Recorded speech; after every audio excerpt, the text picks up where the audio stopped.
இஸ்ரேலின் தாக்குதலுக்கு வாட்டிகன், இங்கிலாந்து திருச்சபைகள் கடும் கண்டனம். மிதமிஞ்சிய தாக்குதல் நடத்தப்படுவதாக வேதனை. மாற்று வழிகளை கண்டறிய வேண்டும் என உலக கிறிஸ்தவர்களுக்கு வலியுறுத்தல். காசா மீதான தாக்குதல் உடனடியாக நிறுத்தப்பட வேண்டும் என சர்ச் ஆஃப் இங்கிலாந்து தேவாலயம் வலியுறுத்தியுள்ளது.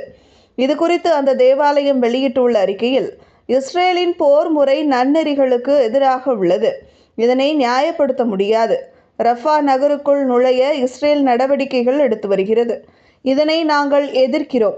உடனடி போர் நிறுத்தம் தேவை. காசா மீதான இடைவிடாத குண்டு வீச்சால் எண்ணற்ற மனித உயிர்கள் பறிக்கப்பட்டுள்ளன, சொத்துக்கள் அழிக்கப்பட்டுள்ளன. இவை உடனடியாக நிறுத்தப்பட வேண்டும். ஹமாஸ் அமைப்பு தனது ராக்கெட் தாக்குதலை நிறுத்துவதோடு பிணைய கைதிகளையும் விடுவிக்க வேண்டும்.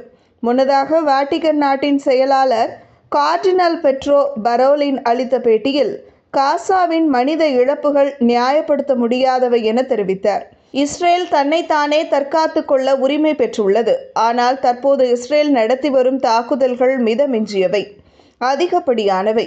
இஸ்ரேல் தனது தாக்குதலை உடனடியாக நிறுத்த வேண்டும். இது அனைவரின் ஒருமித்த குரல். இஸ்ரேல் தொடர்ந்து இதுபோன்று செய்து கொண்டிருக்க முடியாது. இஸ்ரேல் தனது தாக்குதலை நிறுத்தாவிட்டால் அதனை நாம் தடுத்து நிறுத்த வேறு வழிகளை கண்டறிய வேண்டும். இவ்வாறு அவர் தெரிவித்துள்ளார்.